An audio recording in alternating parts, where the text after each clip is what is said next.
why do so many Muslims hate the United States? What has America done to alienate so many people in the Muslim world? They'll tell you it's just the Islamic militants who are angry. But don't you believe it? This rage strikes a chord with millions who would never dream of burning the American flag. And there's a lot more to it than just bombing Afghanistan. This is Pakistan, but feelings here are pretty much the same as throughout the Islamic world.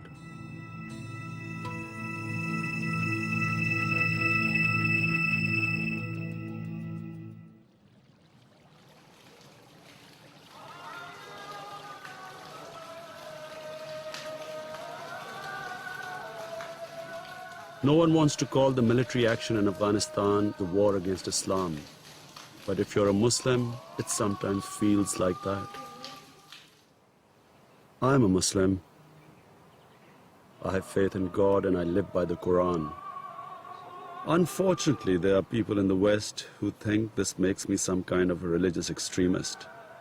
But it's simply not true. The fundamentals of Islam are justice, compassion, tolerance, charity, and above all, humility before God. There's nothing in the Quran that's against progress and modernity.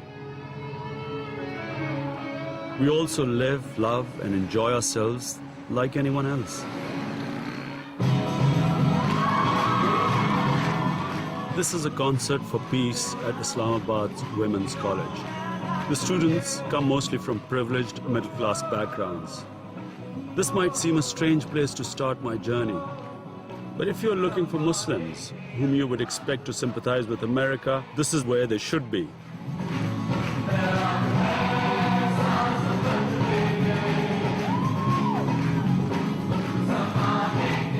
The star tonight is Salman Ahmed and his group Janoon. He's Pakistan's #1 pop star. He was educated in America, but he certainly doesn't like what the Americans are doing in Afghanistan. How do they feel towards the United States? You know what? The youth of Pakistan loves American pop culture. They love films.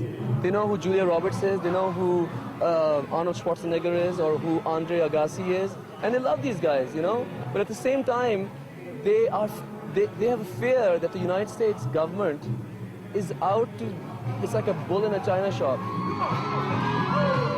If people who basically like the American lifestyle think that, take it as a warning. Backstage are some of Salman's friends and other performers. They're middle class, and like most young people, they're liberals, not fundamentalists. Terrorism that has been going on in Palestine, in Israel, in Chechnya, in Bosnia, it's been going on for years, and suddenly everyone's talking about it as if it was something new. And it's almost as if one white life is far more precious than thousands of brown or black lives.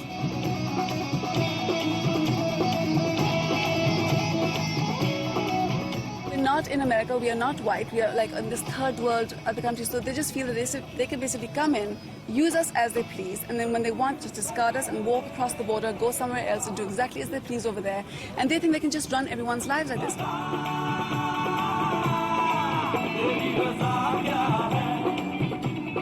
I am sick. For the last 29 years, I've been listening Uncle Sam telling me what to do. You have to do this, you have... No, please, just leave us alone. They're practicing this is state terrorism. I mean, what else This would is you call imperialist terrorism. Underlying all the complaints is a feeling that America only cares when its own people or its own interests are threatened. It's always been a double standard that we've been shown. There should have been a just policy as far as terrorism goes. We do not promote terrorism. As Muslims, we are against terrorism. We basically speak of tolerance, the most important thing. And I think Christianity and, Judaism also, speak of that, but we don't see that happening at all in practical life.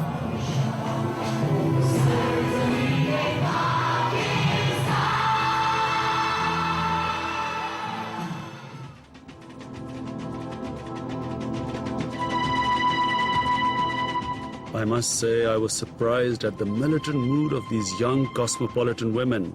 If they feel that way about America, imagine how those with no clue about the Western way of life feel. I'm traveling north to the city of Peshawar, close to the border with Afghanistan, to meet a religious leader.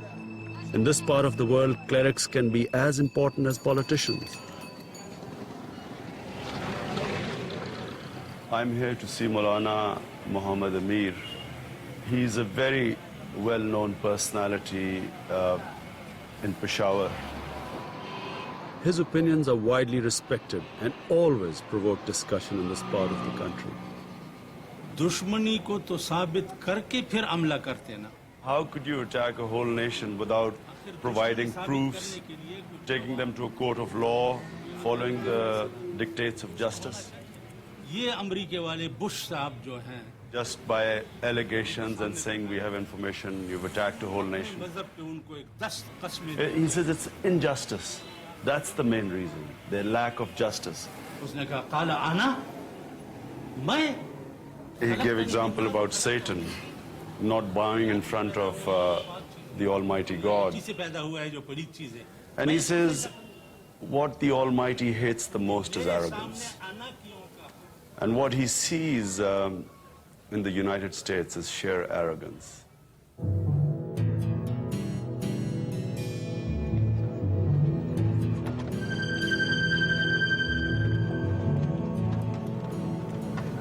It's not easy to get everyone against you. But I guess it's the arrogance, you know. Arrogance, I total think arrogance. it's I mean, what a human being hates most is the lack of humility in dealing with them. the Americans were never really liked in Pakistan anyway. I think this is one aspect, the way the US has behaved, you know, to tell Pakistan either you're with us or you're against us. And we'll put you in the Stone Age. This is an anti-war demonstration in Peshawar by a group of women and children. The protest is very much against American arrogance, but is also driven by a sense of injustice. Justice is intrinsic to the Quran. No one questions that America is the most powerful nation on earth. The issue is whether they should arrogantly be judge, jury, and executioner of what is right. This is just an excuse that he is going to attack only Afghanistan. No, he is after Muslim, he is after Islam. It's a gift for the international press. There's far more mileage in stories that emphasize extremes and differences between cultures instead of what they have in common.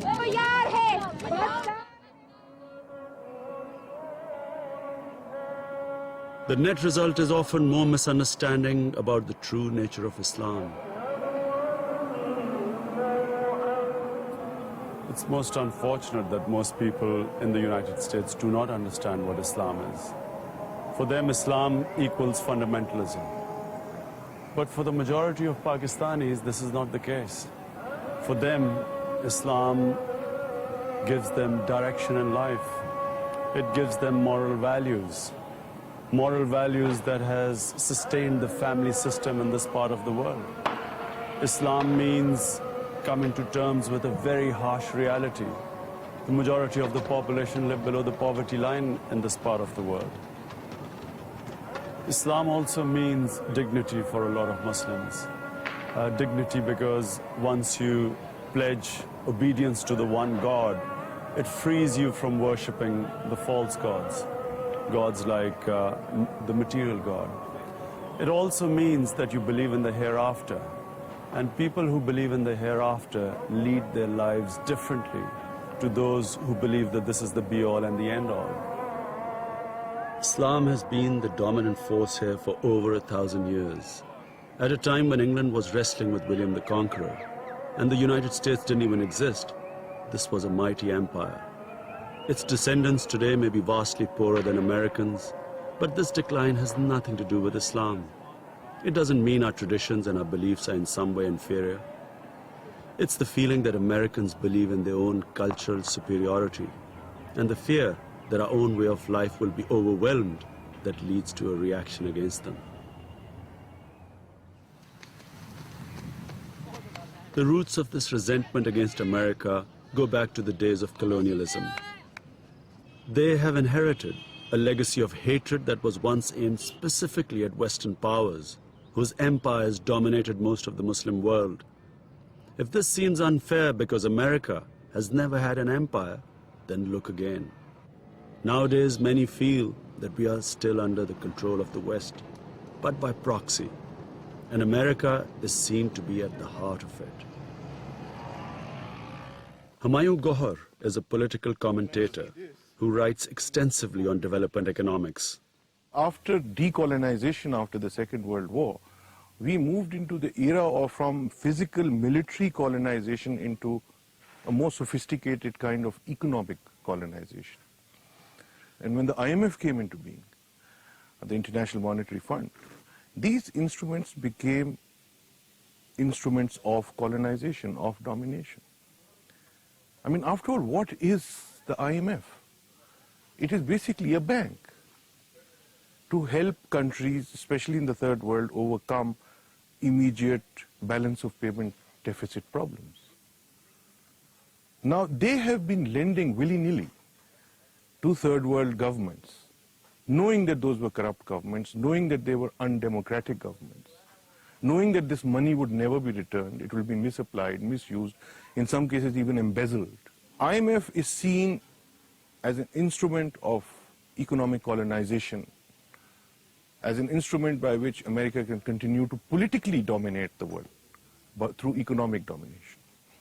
The effect that it has had on people's lives, why don't you go and talk to the farmers? Go to the bazaars, talk to the ordinary shopkeeper. He'll tell you exactly what I'm telling you, probably in, a much more colorful language. I decided to do just that. I took a quick tour of the street merchants and traders in the bazaars in Lahore to see what Humayun Gohar meant. The amazing thing is that anywhere else in the Western world, the majority of the population would not even know what the IMF is. Yet in this part of the world, even the poorest farmer, the poor shopkeeper, the average person, all knew what the IMF was.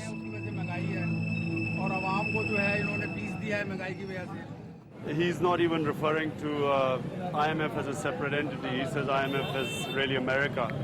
And America causes us, it tries to control us, controls our economy through the IMF, and they keep increasing these rates, the utility rates, and the people are getting crushed by them.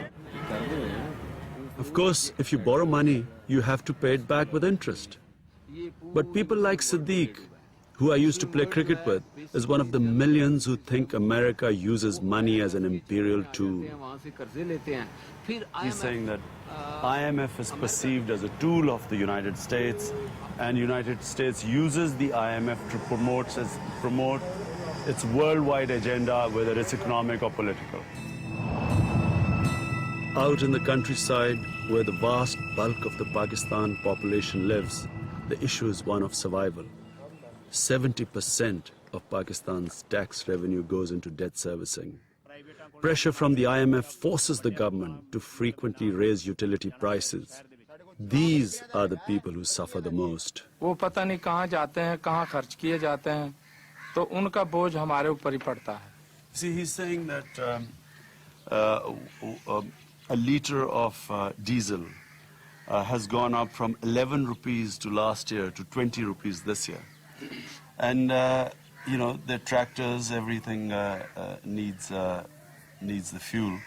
And he says the impact it has had is that it has impoverished us. And we don't know where these loans which come into Pakistan, we don't know where they are spent. But we are left with the burden of paying these loans through these increased prices.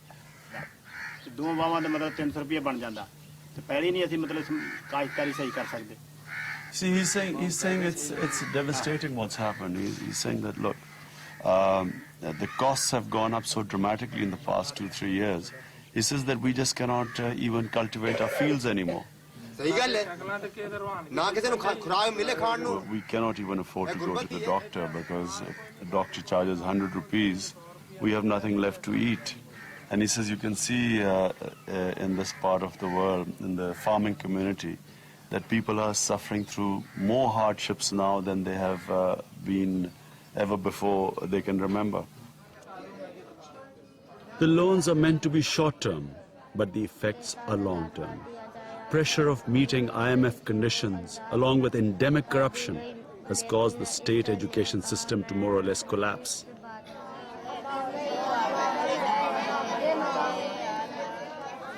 What you're seeing are the children of the majority of population of Pakistan. These are the sort of schools they go to.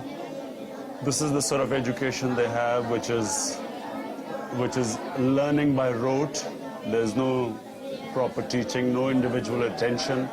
You see all sorts of age groups sitting there, the most elementary as well as the boys from the higher classes. They're all bracketed in one, and the teacher's supposed to teach them all at the same time. And this is the biggest problem the country is facing. Here you have the majority masses, semi-literate, semi-educated. Even when they'll finish these schools, they'll come out virtually uneducated.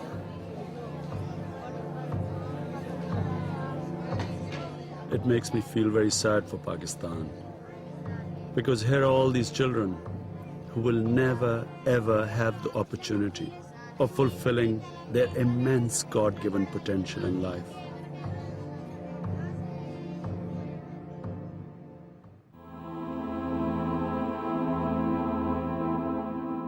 As the state system has crumbled over the past 20 years, the vacuum created has been filled by others.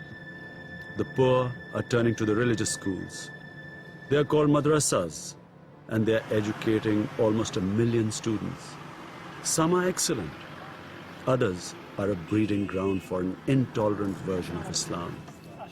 They are mostly run on charity, and not surprisingly, their influence is strongest where neglect and poverty are most pronounced.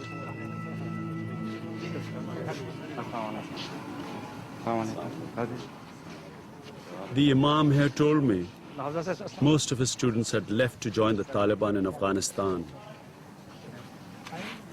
And some of the remaining boys have also signed up to go.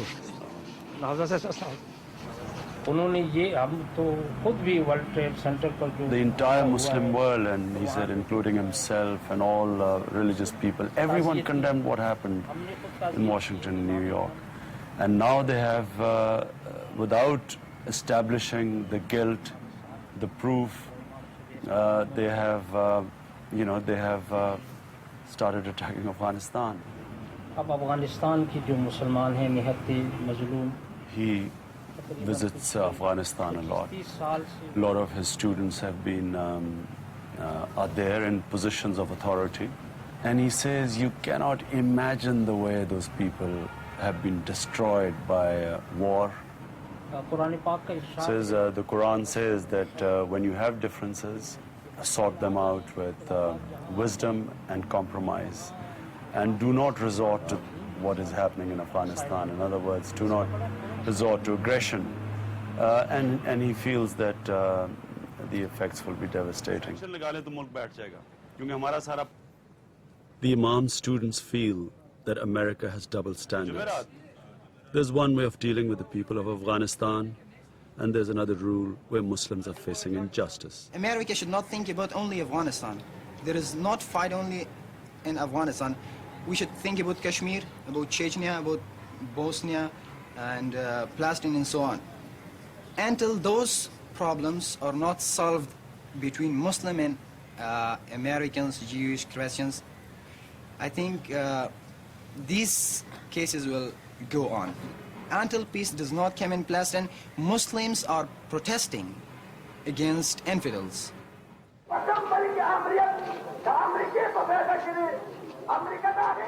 Every Friday, after sermons quoting the Quran on justice, young men from the madrasas are being recruited to join the fight against the USA.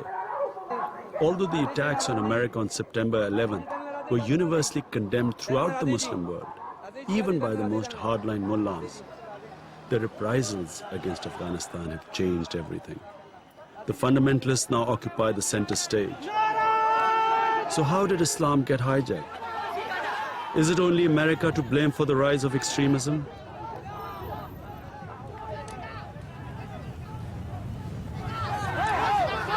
In my view, Pakistan's privileged class also has a share in it.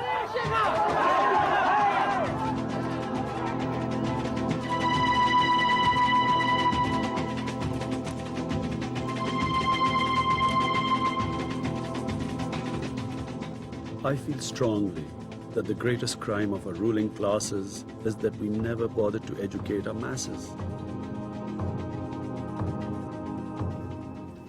Well, this is HSN College, considered to be the Eton of Pakistan.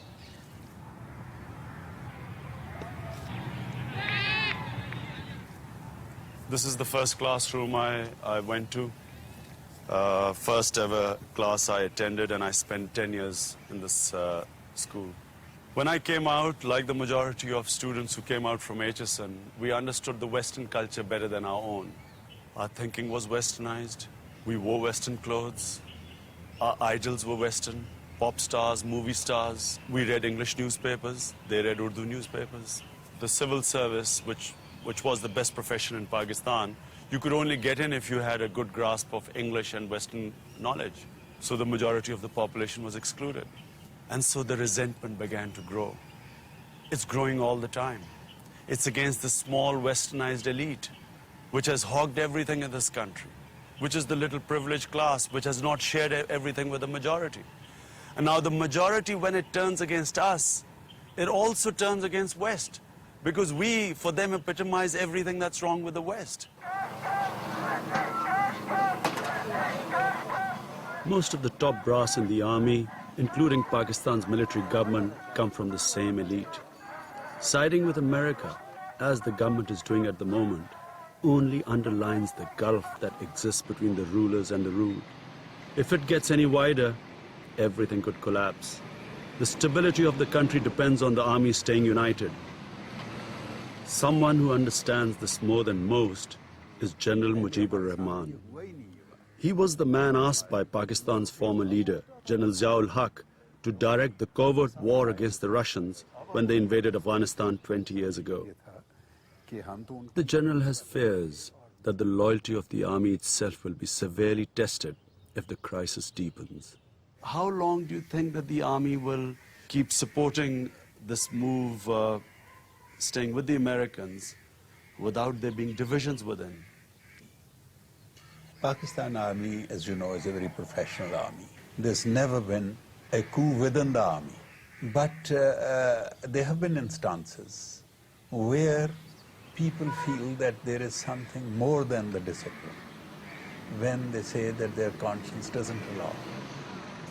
When the common soldiers and men in uniform, if at some stage they feel that there is something bigger than the discipline, God forbid, if that situation arises, it will be very difficult. To solve a problem is to remove the root cause of it. And then there'll be peace. You remove the root cause, you give justice to the people. People in Palestine, people in Kashmir. America must understand the psychology of the people of the East, particularly the Muslim world.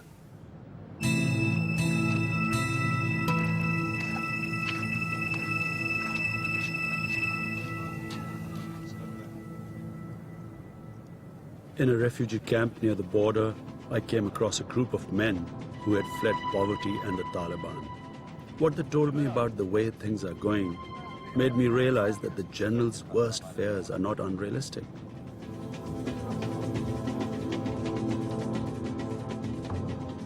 Well, I asked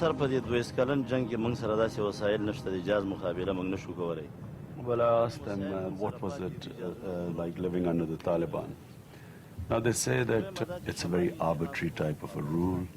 I mean, you can be even beaten up by the size of your beard. Forget about not having a beard like me. Their interpretation of Islam, he says, is very rigid, and they don't accept the Taliban version of Islam. But having said that, they still say that if the killing goes on in Afghanistan, they will go and fight there against the invader. Not only these people, but also their women and children. Anyone who can pick up a gun will go and fight against them in Afghanistan. That, I'm afraid, says it all.